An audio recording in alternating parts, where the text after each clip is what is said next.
So hello everyone and good evening सभी को। उम्मीद करता हूँ मेरी वॉइस प्रॉपर आ रही होगी सभी तक। एक बार कंफर्म कर देंगे। और इस वीक का हम लोग आज लास्ट लेक्चर रहेगा, है ना, क्योंकि आज है फ्राइडे। और आज के इस लेक्चर हम लोग करने वाले हैं 5th lecture, Mahajanapadas and Magadha empire. एक बार कंफर्म करिए कि सारी चीज़ें प्रॉपर हैं कि नहीं, फिर हम लोग स्टार्ट करते हैं। और संडे को आप लोगों की करंट अफेयर की क्लास है, यानी कि जो नवंबर के करंट अफेयर्स हैं वो हम लोग करने वाले हैं, लाइव होंगे 7 PM पे। एंड जो लोग भी बैच में एनरोल्ड हैं या फिर नहीं भी एनरोल्ड हैं, सभी लोगों को ये 5 लेक्चर्स रिवीजन करने के लिए आपको टाइम दिया गया है। कल का संडे को टेस्ट होगा, ठीक है। जो लोग बैच में एनरोल्ड हैं उनका आपके अंदर ही आपको दिख जाएगा, और बाकी जो नहीं है मैं ये आपको पुश नहीं कर रहा हूँ। आप खुद से भी एक तरह का आप ऐसा कर सकते हैं कि खुद से आप उन चीज़ों को रिवाइज कर सकते हैं, ठीक है। खुद से आपको वो चीज़ डिसिप्लिन रखना होगा, ऑलराइट। तो हैविंग सेड दैट, और गुड इवनिंग सभी को, संजना, सोनू, पल्लवी, निधि। चलिए तो स्टार्ट करें फिर। हाँ, मोए मोए प्रणय रावत। हाँ भाई, मैं पता चल गया ये मोए मोए क्या होता है ना। कल हमने पूछा एक दो लोगों से क्या होता है भाई मोए मोए, ये लोग स्टूडेंट्स क्लास में मोए मोए करते रहते हैं। तो हमें कल पता चल गया ये मोए मोए क्या होता है। और फिर हमें पता चला कि जो वेल्ले टाइप के लड़के होते हैं वो मोए मोए किया करते हैं, ठीक। तो भाई ये महाजनपदास हैं क्या, मैप दिखाते हैं आपको। देखो, आर्यन का इन्वेजन करवाया था यहाँ पे, ठीक है। आर्यन का इन्वेजन करवाया था। फिर हमने थोड़ा सा, और इन्वेजन नहीं बोलना चाहिए उसको, माइग्रेशन बोलना ज़्यादा सही रहेगा, ठीक है। इन्वेजन मतलब, इन्वेजन हम तब बोलते हैं कि भाई आक्रमण किया उन्होंने और यहाँ पे कोई रह रहा था उसको मारा और उनको रिप्लेस कर दिया। ऐसा कुछ नहीं था जो हमें सोर्सेज से पता चलता है जितना कि। तो इन्होंने क्या किया, इन्होंने एक तरह से माइग्रेशन किया यहाँ पे। फिर फर्दर इन्होंने यहाँ पे गंगा यमुना द्वाब में हमने देखा कि किस तरह से माइग्रेशन किया। कुरु करके मैंने आपको बताया था, कुछ याद आ रहा है कि कुरु क्लैन थी, इंद्रप्रस्थ के अराउंड ये रूल कर रहे थे, ठीक है। तो फिर हमने ये देखा था कि किस तरह से कुरु क्लैन में ही कौरव और पांडवास में वॉरफेयर होता है, और वॉरफेयर के बाद ये थोड़ा सा माइग्रेट हो जाते हैं, ठीक। फिर ये और अभी क्या है कि ईस्टवर्ड तरफ ये शिफ्ट होंगे, क्या, ट्राइब्स। जो आर्यास थे, ठीक है, जो माइग्रेट कहाँ से किए थे जरा बताइए कमेंट में। ये सेंट्रल एशिया से माइग्रेट किए थे, डिफरेंट ट्राइब्स में बट गए थे। यही हम लोगों ने पढ़ा था, डिफरेंट ट्राइब्स में बट गए थे। कुरु was one of these tribes, और इन ट्राइब्स को हम बोलते हैं जन। फिर मैंने आपको ये भी बताया था, जहां पे इनका पद पड़ जाता था, जहां इनके पैर पड़ जाते थे, वो टेरिटरी इनकी हो जाती थी, और उस टेरिटरी का नाम इनकी ट्राइब के नाम पे पड़ जाता था। तो यहां से पड़ा नाम जनपद, यहां से नाम पड़ा जनपद, यानी कि जहां पे इस ट्राइब के पैर पड़ गए वो हो गया उनका टेरिटरी, और उसका नाम हो गया जनपद। धीरे धीरे क्या हुआ, इन जनपदास का, जनपदास मतलब इंग्लिश में बोलना, वैसे जनपद ही बोलना बेटर रहेगा हिंदी में, ठीक है। जनपदास नहीं बोलना चाहिए इसको। तो जो जो हमारे जनपद थे, तो इनका क्या हुआ, कंसोलिडेशन स्टार्ट हुआ। कंसोलिडेशन मतलब, जैसे फॉर एग्जांपल ये एक ट्राइब है, ठीक है, इसके अराउंड काफ़ी सारे विलेजेस हैं, काफ़ी सारे छोटे छोटे टेरिटरीज हैं, जो हो सकता है अनऑर्गेनाइज्ड वे में रह रहे हों। इनका अब कंसोलिडेशन कर लिया गया, किसके द्वारा, हो सकता है जो इस ट्राइब का रूलर हो, या फिर जो इस ट्राइब में रूल कर रहा हो, तो उसने इनका कंसोलिडेशन कर लिया और इनको बना दिया महाजनपद। आई होप ये क्लियर हो गया होगा कि महाजनपद कैसे आया। और ये ऐसे क्लियर हो गया होगा बिकॉज हम लोगों ने सारे वीडियोस सीरीज़ में देखे हैं ना। हमने आर्यन का इन्वेजन देखा है, फिर हमने किस तरह से, हमने ये सारी चीज़ें देखी किस तरह से आर्यंस जो है माइग्रेट करते गए, पहले तो पंजाब, देन आपके गंगा यमुना द्वाब, और अब हम देखेंगे कि किस तरह से ये और ईस्टर्न साइड तक जाते हैं। और मोस्टली जो हमारा नॉर्दर्न इंडिया है, ऐसा नहीं कि सिर्फ नॉर्दर्न इंडिया, बिकॉज अगर आप मैप पे देखें तो सिर्फ नॉर्दर्न इंडिया में नहीं, बट मेनली जो हमारा नॉर्दर्न इंडिया है उसमें वो फैल गया। अब इस टॉपिक का नाम आप ध्यान से अगर देखें तो महाजनपदास एंड मगध एम्पायर है। मतलब ये है कि ये जितने महाजनपद थे, अभी हम पढ़ेंगे कि टोटल 16 महाजनपद निकल के आए ऐसे। उनमें से सबसे जो पावरफुल निकल के आया वो मगध निकल के आया। वो हम देखेंगे कि किस तरह से मगध ने बाकी के जो महाजनपद थे उनको किसी ना किसी तरह से बाय डिफीट करके या फिर और डिप्लोमेटिक मींस का यूज करके उनको अपने अंडर में ले लिया। तो इसलिए हम मगध के बारे में भी अलग से पढ़ेंगे। जो 16 महाजनपद के बारे में बता रहा हूं मैं, उनमें से 15 + 1, ये वन कौन सा है, मगध एम्पायर। तो 15 में हम उतना डिटेल में नहीं जाएंगे, उनकी सिर्फ थोड़ा सा लोकेशन थोड़ा बहुत और उनकी कैपिटल हमें समझने की ज़रूरत है, और इक्का दुक्का अगर कोई फैक्ट है तो वो, नहीं तो हम मगध एम्पायर के बारे में पढ़ेंगे थोड़ा सा डीप में। जितनी चीज़ें नीडेड हैं वो सारी चीज़ें हम लोग यहाँ पे करने वाले हैं। अब बात ये आती है कि जो महाजनपद थे, ठीक है, जैसे अभी मैंने आपको बताया महाजनपद, इनका मतलब आप समझ गए, ठीक है।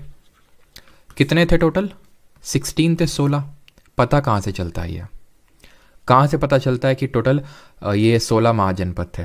तो पहली बात तो ये है, जो सबसे पहला टेक्स्ट है जो हमें महाजनपद नहीं जनपद के बारे में बताता है, ये अष्टाध्यायी है। हो सकता है आप में से कुछ लोगों ने नाम सुना हो इसका, ठीक है, अष्टाध्यायी।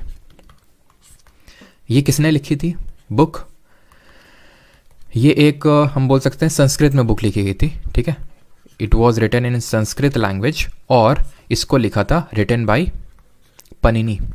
पनिनी इसके ऑथर थे, और इसमें ये मेंशन करते हैं महाजनपद नहीं, जनपद्स, ठीक है।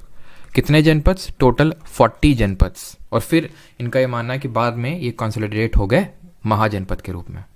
तो हमें बस इतना पता होना चाहिए यहाँ पे कि अष्टाध्यायी किताब में मेंशन है, और ये किसने लिखी है, पनिनी ने, और ये संस्कृत लैंग्वेज में लिखी हुई है। बट टॉकिंग अबाउट महाजनपद्स, तो ये हमें Buddhist literature plus Jain literature दोनों में देखने को मिलता है। अभी जो हमने पिछले लेक्चर में जैन और बुद्धिज्म पढ़ा था, वो क्या था, वो यही टाइम पीरियड पढ़ रहे थे महाजनपदास वाला। हमने पढ़ा था कि जनात्रिका क्लैन से बिलोंग कर रहे थे कौन, महावीर जी, पढ़े थे ऐसे करके हम लोग। कुछ शाक्य क्लैन से बिलोंग कर रहे थे कौन, हमारे गौतम बुद्ध जी। ये क्या है, ये आपके महाजनपद ही हैं, महाजनपद के अंडर में ही आते थे ये। जैसे जनात्रिका जो क्लैन था, जो भी हम पढ़ेंगे, वो आपका इसी के अंडर आता था। किसके अंडर, वो अभी हम पढ़ेंगे, एक वज्जी करके था उसमें, ठीक है। तो ये सारे जो क्लैंस हैं, या फिर जो हमने जो चीज़ें कल पढ़ी थी, वो इसी टाइम पीरियड की पढ़ी थी। बस वो हमने एक रिलीजियस पर्सपेक्टिव कल देखा था जब हम पढ़ रहे थे जैन और बुद्धिज़्म के बारे में, ठीक है, जैनिज़्म और बुद्धिज़्म के बारे में। आज हम थोड़ा सा पढ़ रहे हैं ये किंगडम्स के बारे में, ठीक। तो बुद्धिस्ट लिटरेचर में ऑब्वियस ये बात है कि अगर लॉर्ड बुद्धा के टाइम पे लिखा गया होगा तो इनका भी मेंशन होगा, और बिल्कुल मेंशन है।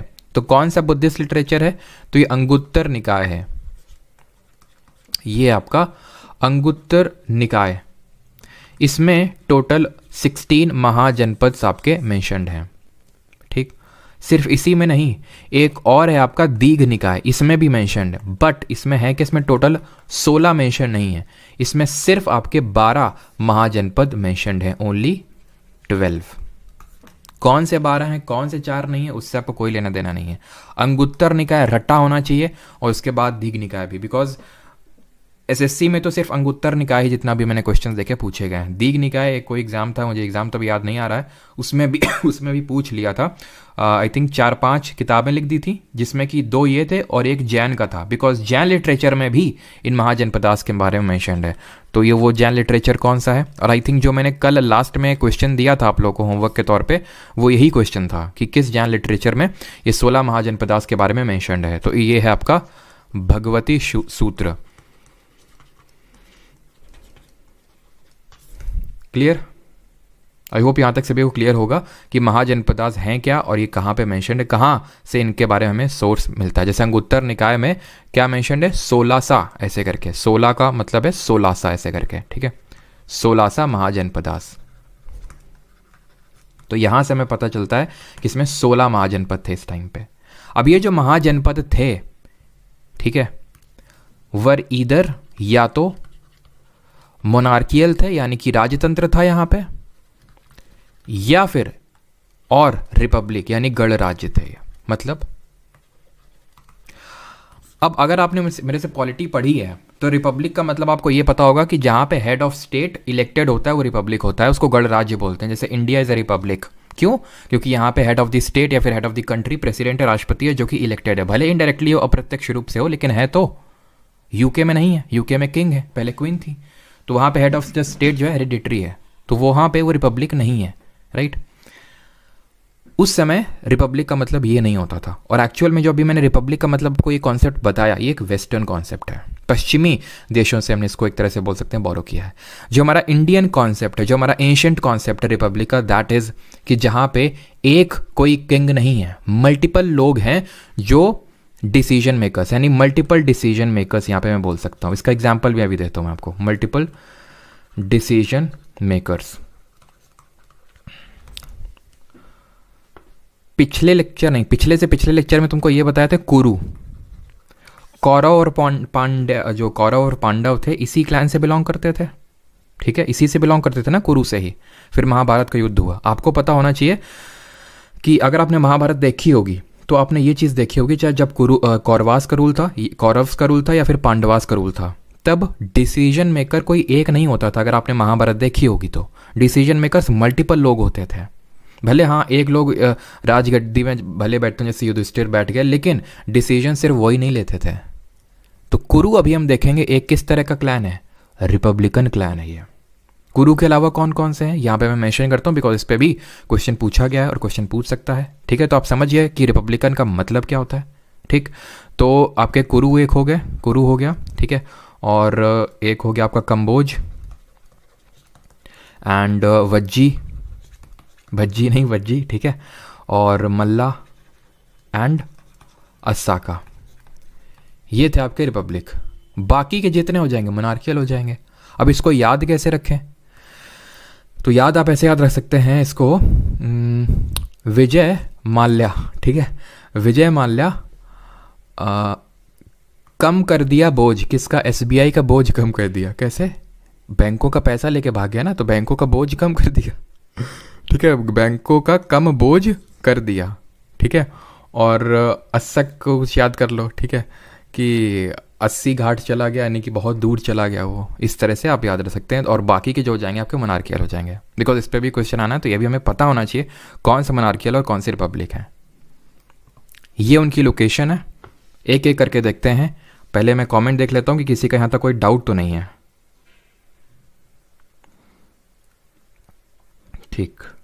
हस्तिनापुर, वैशाली, बिल्कुल मैं समझ रहा हूँ कि आप में से काफ़ी लोगों को कैपिटल पता है और आप उसका प्रदर्शन बिल्कुल कर सकते हैं, लेकिन अभी हम देखते हैं कैपिटल्स, ठीक है। सबसे पहले आते हैं और एक एक करके, वैसे अब यहाँ पे ऐसे नहीं, सबसे पहले हम लोकेशन नहीं देखेंगे, ये वो है, ये वो है, फिर आप भूल जाएंगे क्या मतलब है, तो एक एक करके देखते हैं, ठीक है। सबसे पहले अंग, अंग इसकी कैपिटल है चंपा, और ये प्रेजेंट है मुंगेर और भागलपुर, सबसे ईस्टर्न साइड में आई है यहाँ पे, ये आप देख पा रहे हैं। अंग जो प्रेजेंट है वेस्ट बंगाल वाला है, यहाँ पे था अंग।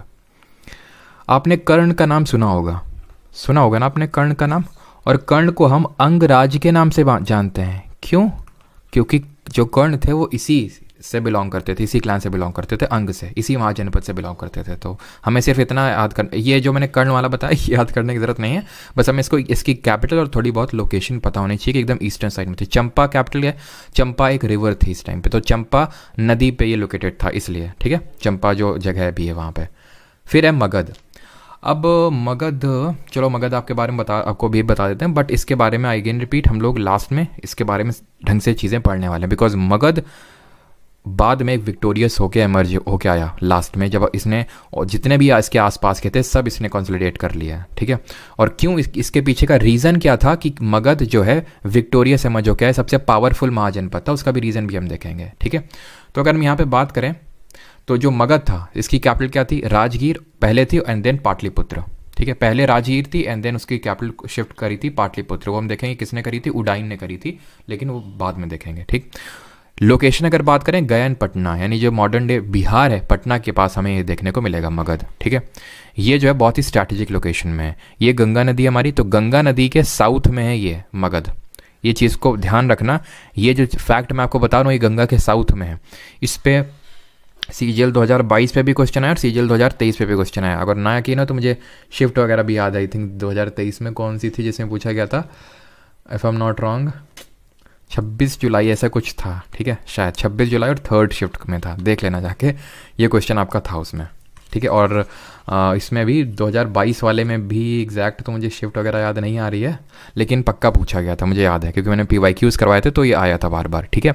और ये गंगा और सोन का जो कॉन्फ्लुएंस है, अब गंगा और सोन क्या है ये, तो जिन लोगों ने ज्योग्राफी पढ़ रखी है उन्हें पता होगा, नहीं पढ़ी तो नहीं पता होगा।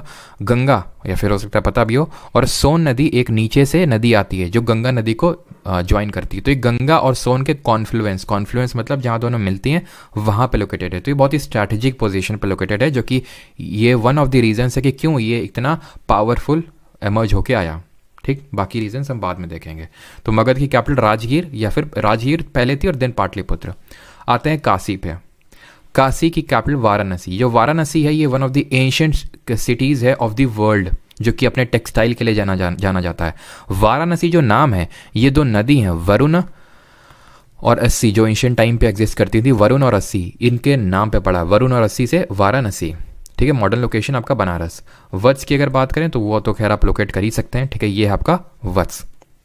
क्लियर, और आगे बढ़ें, और ये आपकी काशी। ठीक है, अब आते हैं वत्स पे। तो वत्स कौसाम्बी इसकी कैपिटल है और प्रेजेंट डे आपको इलाहाबाद में देखने को मिलेगा। कौशल श्रावस्ती इसकी कैपिटल है। बाद में ये माना जाता है कि इसकी कैपिटल अयोध्या हो गई थी। अब अगर आपने रामचरितमानस पढ़ी होगी तो आपने एक लाइन सुनी होगी रामचरितमानस में कि प्रबसी नगर कीजे सब काजा, हृदय रखें कौशलपुर राजा। ये जो लाइन है ये ब्रह्मा जी हनुमान जी को बोलते हैं, और यहाँ पे जो कौशलपुर राजा है वो राम जी को वो डिनोट कर रहा है। तो राम जी जो है यहीं से बिलोंग करते थे, पता है ना, अयोध्या से। कौशल ये महाजनपद से बिलोंग करते थे हमारे राम जी। ठीक है, तो ईस्टर्न यूपी में, यानी कि जो गोंडा बहराइच वाला क्षेत्र है ना, वहाँ पे आपको पता होगा, जो लोग यहाँ से होंगे, कौन कौन है यहाँ से गोंडा बहराइच से, तो गोंडा के पास में ही पड़ता है जस्ट अयोध्या, है ना। सुरसेन की अगर हम बात करें, मथुरा इसकी कैपिटल है। ठीक है, और मॉडर्न लोकेशन मथुरा ही होगा। और मथुरा की अगर बात करें तो जो मथुरा है ये आपका उत्तर पथ और दक्षिण पथ के कॉन्फ्लुएंस में। अभी उत्तर पथ और दक्षिण पथ जो मैंने शब्द का इस्तेमाल किया, इसका मतलब क्या है? तो उत्तर पक्ष ये जो कंबोज और ये गंधारा ही उत्तर पक्ष में आते हैं, जो आपका उत्तर पथ है उसमें आते हैं। मतलब उत्तर की तरफ का जो पथ है ये एक्चुअली ये अफगानिस्तान वाला एरिया जो प्रेजेंट डे है अफगानिस्तान, और ये जो यमुना का एक तरह से बोल सकते हैं जो वेस्टर्न साइड है, यहाँ तक आता है आपका उत्तर पथ। और ये जितने आते हैं किंगडम्स, ये जो हो गया अवंती वगैरह और जो अस्सक है, ये हम देखेंगे ये आपके आते हैं दक्षिण पथ में। तो अगर हम देखें तो जो मथुरा है वो जो आपका उत्तर पथ है और दक्षिण पथ है, उसके एक तरह से हम बोल सकते हैं जहाँ मर्ज करते हैं दोनों, वहाँ पे लोकेटेड है ये। ठीक है, क्लियर। आगे बढ़ते हैं, तो मथुरा भी आपका क्लियर हो गया, जो कि सुरसेन का वो है आपका, यहाँ पे आप देख सकते हैं। ठीक है, फिर आगे बढ़ते हैं, पंचाल। पंचाल की कैपिटल है आइचत्र या फिर कामपल्य, आइचत्र या फिर कामपल्य। इसकी अगर हम बात करें वेस्टर्न यूपी या फिर जो प्रेजेंट डे बरेली है, ठीक है, वहाँ पे आपको देखने को मिलेगा, जो प्रेजेंट डे बरेली है वहाँ पे पांचाल। ठीक है, कुरु की अगर बात करें तो कुरु वही जो क्लैन हमने देखा था कौरव और पांडवों वाला, इंद्रप्रस्थ इसकी कैपिटल है। और प्रेजेंट मॉडर्न लोकेशन आपका मेरठ और साउथ ईस्ट जो हरियाणा वहाँ पे आपको देखने को मिलेगा। ठीक है, और इसी वजह से हम कुरुक्षेत्र बोलते हैं जहाँ पे ये हुआ था। ठीक, आगे बढ़ते हैं और अगला देखते हैं। ये चीज़ें आई होप आपको क्लियर हो गई होंगी। अगला देखते हैं अभी। अगला है मत्स्य। मत्स्य की कैपिटल थी विराटनगर, जो मॉडर्न डे अगर आपका ये जयपुर में पड़ेगा। छेदी, ठीक है, छेदी की कैपिटल है सोतियावती या फिर बांदा। बांदा ये पड़ता है बुंदेलखंड रीजन में, कानपुर के ज़्यादा दूर नहीं है, कानपुर के पास में है। जो हमीरपुर वाला क्षेत्र है वहाँ पे पड़ता है। और छेदी को ध्यान रखना, कहीं कहीं पे आप छेतिया भी लिखा देखोगे इसको। ठीक है, तो इसको देखो किसी तरह से आप रिलेट करो। ठीक है, बाकी अगर आपको देखो अभी तो सुनते रहो, अभी तो ट्रिक बनाने की ज़रूरत नहीं है, अभी सुनते रहो, कुछ अपने आप आपको याद हो जाएंगे। जैसे कौशल वाला अयोध्या से और श्रावस्ती से अपने आप याद हो जाएगा, काशी वाला याद हो जाएगा, मगध अभी जब हम पढ़ेंगे तो अपने आप वो इतनी बार पढ़ेंगे कि वो भी याद हो जाएगा आपको। तो अभी थोड़ा रहने दो अभी चीज़ों को। ये कुरु वाला भी आपको याद हो ही होगा, आई थिंक, इतने दिन से आप क्लास ले रहे हैं तो कुछ आपको अपने आप याद हो जाएंगे। फिर बाकी जो आपको याद ना हो उसको किसी ना किसी ट्रिक से बना सकते हैं, नेमोनिक से बना सकते हैं। जैसे कि विराट कोहली को कुछ रिलेट कर सकते हैं कि विराट कोहली अपनी माता का बहुत ध्यान रखते हैं, इस तरह से, मतलब कुछ भी मत से, है ना, तो इस तरह से आप रिलेट कर सकते हैं। अवंती ये भी अभी आपको याद हो जाएगी, बिकॉज हम देखेंगे कि मगध के बाद जो सबसे पावरफुल था वो अवंती था, और बड़ी मतलब मशक्क़त के बाद अवंती हाथ में आया इनके। नंदा वंश के टाइम पे ये अवंती हाथ में आया था इनके, मगध वालों के। ठीक है, तो अवंती की जो कैपिटल थी वो उज्जैन और या फिर महिष्मती। अब इसका क्या लफड़ा, उज्जैन या फिर महिष्मती। तो एक्चुअल में जो अवंती, अभी यहाँ पे आप थोड़ा सा इसके लोकेशन देखें उज्जैनी का। ठीक है, ये अवंती है। ठीक है, तो और ये जो अवंती है और इसकी जो कैपिटल है ये एक्चुअल में इस तरह से लोकेटेड था कि एक पार्ट इसका नॉर्थ ऑफ नर्मदा था और एक पार्ट इसका साउथ ऑफ नर्मदा था। एक पार्ट ये जो रिवर यहाँ पे आप देख पा रहे हैं, this river is Narmada river. ये कौन सी नदी है? ये आपकी नर्मदा। ठीक है, नर्मदा। इसके जो नॉर्थ वाला पार्ट था इसकी कैपिटल हुआ करती थी उज्जैनी। ठीक है, और इसके जो साउथ वाला पार्ट था इसकी जो कैपिटल हुआ करती थी वो होती थी महिष्मती, जय महिष्मती। ठीक है, तो बाद में क्या हुआ, जब ये मर्ज कर दिया गया और लास्ट में फाइनली उज्जैनी इसकी कैपिटल बन गई। तो पहले उज्जैनी और महिष्मती दोनों हुआ करती थी, लेकिन बाद में उज्जैनी। ठीक है, तो हो सकता है महिष्मती दे दे, बट उज्जैनी के ज़्यादा चांसेस हैं। ठीक है, जो प्रेजेंट है उज्जैन आप जानते हैं। और जब ये बताइए उज्जैन किस नदी के किनारे बसा हुआ, जल्दी से बताइए। यहाँ पे जो आपको पता है महादेव जी का टेम्पल भी है। तो ये शिप्रा नदी है ना। चलिए, तो मध्य प्रदेश और मालवा जो रीजन है, गांधार की अगर बात करें, ये तक्षशिला, गांधार प्रेजेंट डे अगर हम देखें तो ये गांधार, ये जो पाकिस्तान वाला जो रीजन है यहाँ पे आपको देखने को मिलेगा ये, ठीक है, गांधार। और ये आपका उत्तर पथ में आता है, गांधार और कंबोज दोनों, ठीक। और हम देखेंगे कि मगध, जो मगध है जहाँ पे जो कि सबसे पावरफुल था, इसमें बहुत सारी डिफरेंट डायनेस्टीज़ ने रूल किया, बहुत डिफरेंट डायनेस्टीज़ ने इसमें रूल किया। उसमें से चंद्रगुप्त मौर्य, जिनके बारे में कल भी हमने पढ़ा था। अब जरा मुझे ये बताइए, उन्होंने किस जगह पे जाके सल्ले खाना किया था, जल्दी से। तो मगध के जो राजा थे चंद्रगुप्त मौर्य, मैंने आपको बताया था उन्होंने एक गलती करी थी कि वो यहाँ से छोड़ के यहाँ को कॉन्कर करने के लिए चले गए थे, तो पूरे रिसोर्सेज भी लेके गए, जिसकी वजह से यहाँ पे क्या हो गया, ग्रेट फेमाइन आ गया। उस ग्रेट फेमाइन की वजह से फिर जैन धर्म अपनाना पड़ा, देन साउथ इंडिया में चले गए, एंड सो ऑन, सारी चीज़ें देखी थी हम लोगों ने। तो एक्चुअल में वो गांधार और कंबोज को ही जीतने गए थे, फाइनली जीत तो लिया था, लेकिन फिर क्या हालत हुई थी वो हम लोगों ने कल देखा था, ठीक है। तो ये कितना दूर है आप देख सकते हैं, गांधार और कंबोज। और गांधार की कैपिटल क्या है, तक्षशिला, जहाँ पे यूनिवर्सिटी भी थी, तक्षशिला यूनिवर्सिटी। और इसी तक्षशिला यूनिवर्सिटी से पढ़े हमारे ये जो पनिनी, अभी मैंने आपको नाम बताया, जिन्हें नष्टदाई लिखी, जो हमारे कौटिल्य हैं, कौटिल्य के बारे में भी आप जानते होंगे, जो मौर्य वंश में भी हम देखेंगे, तो वो भी मतलब इसी यूनिवर्सिटी से पढ़े। और ये माना जाता है कि इसको बनाया था जो राम जी के भाई थे भरत जी, उन्होंने इसको बनाया था, ये माना जाता है, ठीक है। चलिए, बाकी भी हमने कल यूनिवर्सिटीज़ देखी थी, बुद्धिस्ट यूनिवर्सिटी, जल्दी से बताइए, नालंदा किसने बनाई थी, तो गांधार, तक्षशिला, ठीक है, प्रेजेंट डे रावलपिंडी। कंबोज की अगर बात करें, वही अगर जो गांधार के ऊपर था, नॉर्थ वेस्टर्न साइड में, तो पूंछा इसकी कैपिटल है। असमक, प्रतिष्ठान, पैठान या फिर पोटाना, कुछ भी मतलब इसको, ये वही सेम नाम है, ठीक है, डिफरेंट नाम से जाना जाता था, on the banks of Godavari river. तो यहाँ पे एकदम साउथ में आइए आप, असमक या फिर इसको अस्सक के नाम से जानते हैं, अस्सक या फिर असमक, कहाँ पे, एकदम साउथ में, सबसे साउथ में, ये है आपकी गोदावरी नदी, और गोदावरी के आपको पास में देखने को मिलेगा अस्सक, ठीक है। अब आते हैं अगले वाले, that is 15 number, Vajji. Vajji कितना आसान है, वी से वज्जी और वी से वैशाली। प्रेजेंट डे वैशाली आपको बिहार में देखने को मिलेगा। वज्जी की खासियत ये है कि वज्जी 8 क्लैन से मिलकर बना था, इसमें 8 क्लैन थे टोटल, 8 ट्राइब थी। जैसे कि अगर मैं एग्जाम्पल के तौर पर आपको बताऊँ तो वज्जी, यहाँ पे मैं अलग से लिख देता हूँ इसको, वज्जी 8 क्लैन से मिल के बना हुआ था, जिसमें कि आपके जैसे जनात्रिका क्लैन था, जिसके बारे में भी मैं बोल रहा था कि जो हमारे महावीर जी थे वो इसी पर्टिकुलर क्लैन से बिलोंग करते थे, ठीक है। और जो हमारे सीता माता के जो फादर थे, उनका नाम क्या था, कोई बताएगा? वो विदेहा के राजा थे, विदेहा भी वज्जी के अंडर में आता था, उनका नाम था जनक, ठीक है, तो वो भी इसी में था। लिच्छवी जो कि काफ़ी पावरफुल था, तो ये भी आपके वज्जी के अंडर में आता था। और जो लिच्छवी की कैपिटल हुआ करती थी वैशाली, वही इस पूरे वज्जी की भी कैपिटल बन गई, क्योंकि लिच्छवी इन सब में से सबसे पावरफुल या फिर सबसे बड़ा क्लैन था, ठीक है। और लास्ट में आ रहा मल्ला की है कुशीनारा, ठीक है, वही कुशीनारा है जो कि मैंने कल कुशीनगर के रूप में आपको बताया था, जहाँ पे हमारे गौतम बुद्ध जी की डेथ हुई थी, खुशी उन्होंने डेथ हो गई थी। जरा बताइए महावीर की डेथ कहाँ पे हुई थी, तो कुशीनारा या फिर कुशीनगर, तो यहाँ पे आप कुशीनारा याद रखिए। मल्ल की कैपिटल है कुशीनारा, जो प्रेजेंट डे आपको देवरिया और यूपी वाले क्षेत्र में देखने को मिलेगी। पहले ये बताइए यहाँ तक सभी को चीज़ें क्लियर हैं या फिर नहीं। यहाँ पे तो अभी मैंने सिर्फ आपको कैपिटल ही बताई हैं। अब हम बढ़ेंगे कि ये जो रीजन्स हैं for the rise of Magadh, कि मगध क्यों राइज किया इतना। कुमार गुप्त बिल्कुल सही है, सोनू सिंह, लिच्छवी बिल्कुल, जनक सबका सही, अनुपम, शिखा स्वर्णिल, मनोज। चलो, तो reasons for the rise of Magadh, तो एक तो मैंने बता दिया एडवांटेजेस, पोजीशन क्यों इंपॉर्टेंट थी, एडवांटेजेस थी क्योंकि यहाँ पे अब आइए जरा ध्यान से देखिए, मगध ये ऐसे रीजन में सिचुएटेड है और हमें पता है कि ज़्यादातर जो मिनरल्स हैं वो हमें इसी रीजन में तो मिलते हैं, आयरन वगैरह। तो आयरन का एक्सेस था इनको, जो आयरन के सोर्सेस थे उसका एक्सेस था।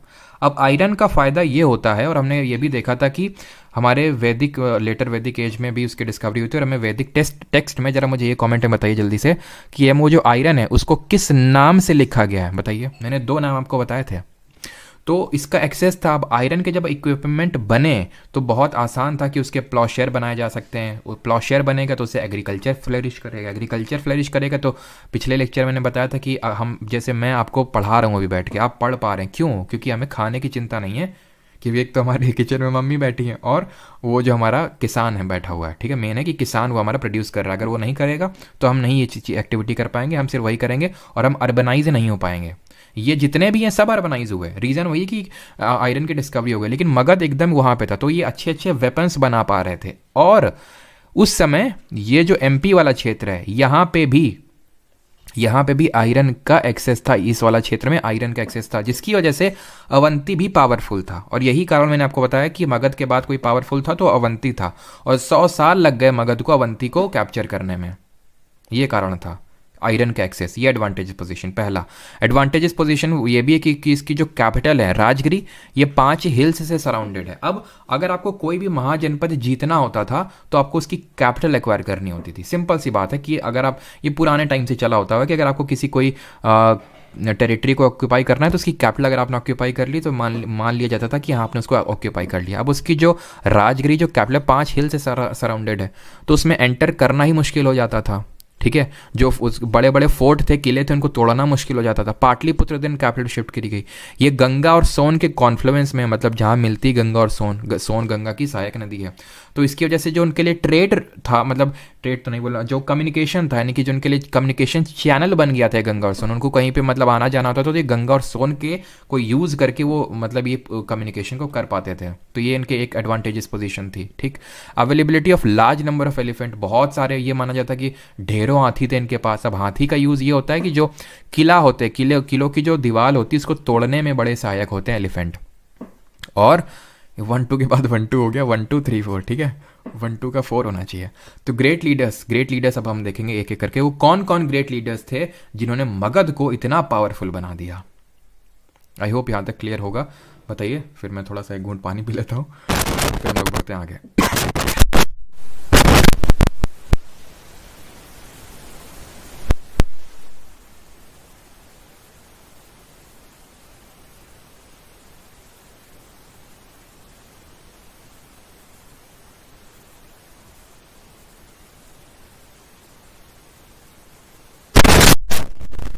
चलिए, तो आई होप सारी चीज़ें क्लियर हैं आपकी।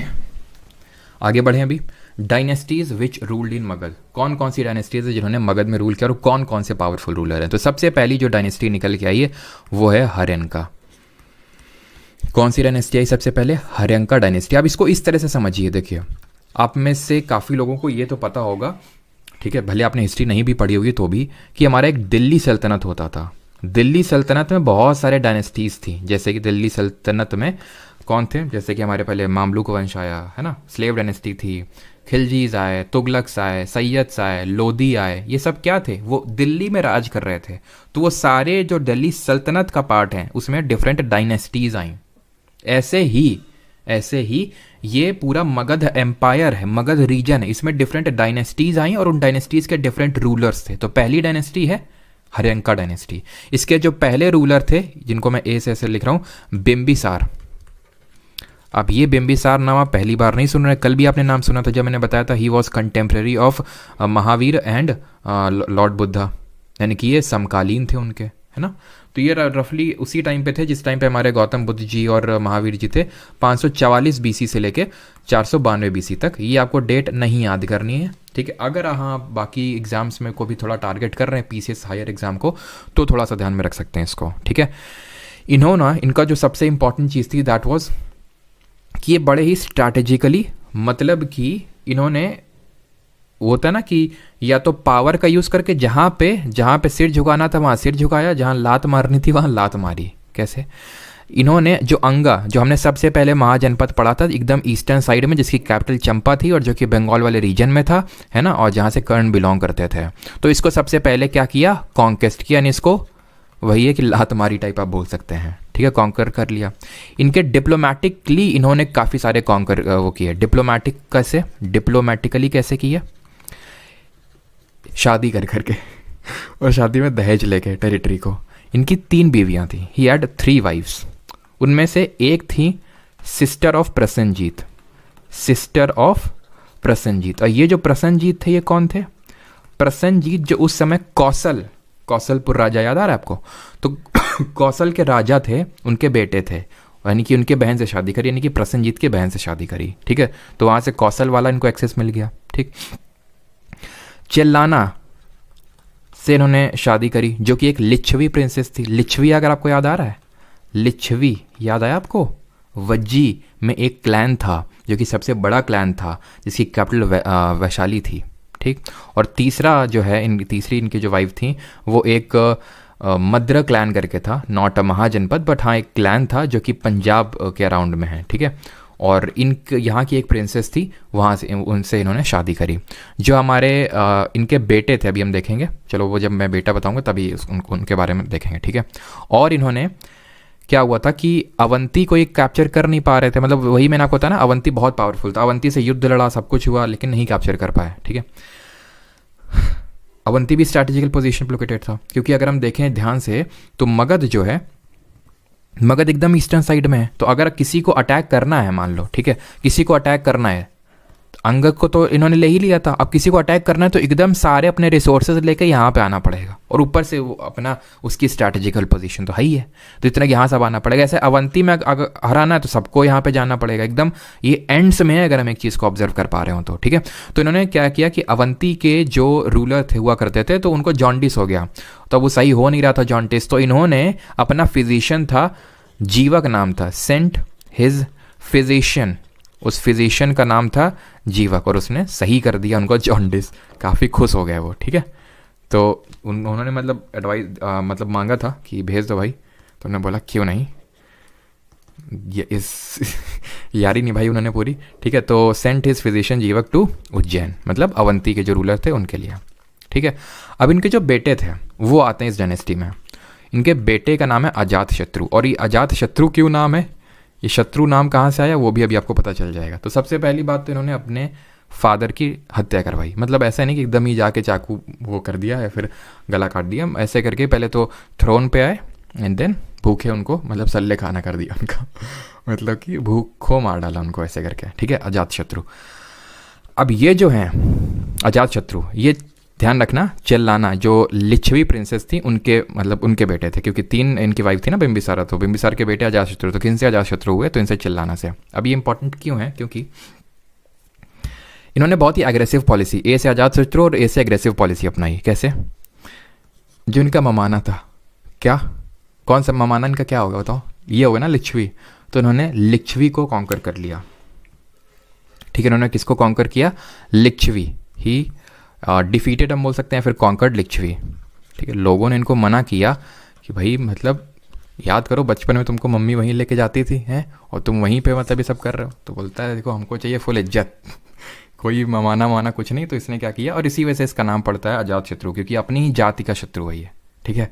तो कॉन्कर्ड, इसने लिच्छवी को कॉन्कर किया, प्लस इसने डिफीटेड कौशल। कौशल ने क्या किया, जो काशी था उसके साथ मिल के इसके खिलाफ, मगध के खिलाफ, बिकॉज मगध में ही रूल कर रहा था, खिलाफ वो किया कि कॉन्केस्ट किया, बट हार गया। और फिर हुआ क्या, कौशल को जो भी राजा था उसकी बेटी से उसको बेटी देना पड़ा अपना अजातशत्रु को, and Ajatashatru married the daughter of जो कौशल का राजा था जिसको हराया था, ठीक। Then he also conquered Vaishali, ठीक है। ही ऑल्सो, ये तो मैंने आपको बता दिया ना, लिच्छवी की आपकी जो कैपिटल थी वैशाली, उसको कॉन्कर किया, ठीक है। कॉन्कर्ड लिच्छवी की जो कैपिटल थी वैशाली, उसको कॉन्कर किया इसको, ठीक है। और कुछ ये डिफीट किया, और तो इसमें कुछ आपको याद करने की ज़रूरत नहीं, बाकी तो ये इतना इंपॉर्टेंट नहीं है, आप लिख सकते हैं ही किल्ड हिज फादर, ठीक है। किल्ड हिज फादर कौन थे, बिंबिसार, ठीक है। बिंदुसार अलग है, ये कल भी मैंने आपको बताया था। और अजातशत्रु से आप कुछ और भी रिकॉल कर सकते हो जो मैंने आपको कल बताया था। और एक चीज़, हाँ, इन्होंने जो वैशाली है वो कॉन्कर कैसे किया था, मतलब बहुत ही स्ट्रैटेजिकली कॉन्कर किया था, बिकॉज वैशाली के जो फोर्ट थे वो किले थे बड़े ही तगड़े थे, लेकिन इन्होंने इसका यूज़ करके उसको वो किया कॉन्कर। इनको बोलते हैं वॉर इंजन्स या फिर कैटापुल्ट्स, ठीक है। वॉर क्या लिख दिया मैंने, वॉर इंजन्स। अब ये अगर आपने मूवी देखी होगी पद्मावत, तो आपने ये ज़रूर देखा होगा, उसमें किस किस ने देखा जरा बताइए, वॉर इंजन्स या फिर कैटापुल्ट्स। इसमें होता क्या है, इसमें गोला रखा जाता है, गोला, ठीक है, और ऐसे इसको एकदम फायर का यूज़ करके इसको धड़ाम जैसे मारा जाता है, दूर जाके प्रोजेक्टाइल का यूज़ किया जाता है इसमें, तो उसको इससे किलों को तोड़ा जाता है, जो फोर्ट्स होते हैं, जो फोर्ट्स की दीवारें होती हैं उनको तोड़ा जाता है। और आपने इस चीज़ को वहाँ पे देखा भी होगा जहाँ पे वो खिलजी तो जो है अलाउद्दीन खिलजी, वो इन्हीं का यूज़ करके किलों को तोड़ता है फाइनली, है ना, आपने देखा होगा इस चीज़ को उस मूवी में। और हाँ, हमने ये पढ़ा था, अगर आपको याद हो, एक करके याद किया था, तो जो फर्स्ट बुद्धिस्ट काउंसिल है उसको पैट्रनाइज किया था, ठीक है। फर्स्ट बुद्धिस्ट काउंसिल को इसने पैट्रनाइज किया था, ये हम लोगों ने कल देखा था, राइट। इसके बाद इसका बेटा आता है उडाइन, लेकिन ये उतना कोई खास मतलब रूलर नहीं था। बस इसमें हमें एक फैक्ट याद रखना है, एंड द फैक्ट इज कि he shifted the capital from Rajgiri to Pataliputra. तो हमने देखा था ना, राजगिरी 5 हिल्स से सराउंडेड है राजगिरी, और पाटलिपुत्र जो कि गंगा और सोन के कॉन्फ्लुएंस में है। तो shifted capital from Rajgiri to Pataliputra. ठीक है, आप नोट्स में उस चीज़ को पूरा लिखेंगे। देन ये डायनेस्टी का होता है अंत। अब इसके बाद आएगी दूसरी डायनेस्टी। अब ये उडाइन को उसके जो कमांडर जनरल था, शिशुनगा उसका नाम था, उसने हरा दिया। ठीक है, तो अब हमारी होती है दूसरी डायनेस्टी। ठीक है, इसको हम शिशुनगा डायनेस्टी बोल सकते हैं, बिकॉज इसका जो पहला रूलर था वो शिशुनगा था। इसने क्या किया, ही डिफीटेड द अवंती। मतलब आप समझ रहे हैं, 100 साल बाद ये हुआ कि अवंती को हराया गया। ही defeated Avanti and merged with Magadh. उसको आप पूरा लिख सकते हैं। ठीक है, एंड मर्ज्ड विद मगध। इसमें हमें सिर्फ इतना याद करने की जरूरत है। देन इसमें आया आपका एक काला सोका भी आया। ठीक है, शिशुनगा में ही आया है काला सोका। बस इसमें हमें इतना पता होना चाहिए कि कल हम लोगों ने देखा था एक करके कि जो सेकेंड बुद्धिस्ट काउंसिल हुई थी उसको इसने पैटर्नाइज किया था। राइट, ही पैटर्नाइज्ड सेकेंड बुद्धिस्ट काउंसिल। बस। अच्छा, थर्ड को किसने किया था जरा बताइए कमेंट में। तो बस हमें काला शोका के बारे में इतना याद करना है। नाउ दी थर्ड डायनेस्टी जो इसमें आई, powerful dynasty, was Nanda dynasty. ठीक है, नंद डायनेस्टी आगे जगह है, चलो यहीं पे लिख देते हैं, नंद डायनेस्टी। ठीक है, अब ये नंद डायनेस्टी में का जो फाउंडर था, यानी कि जो इसका पहला रूलर था, ही वॉज महापद्मानंदा।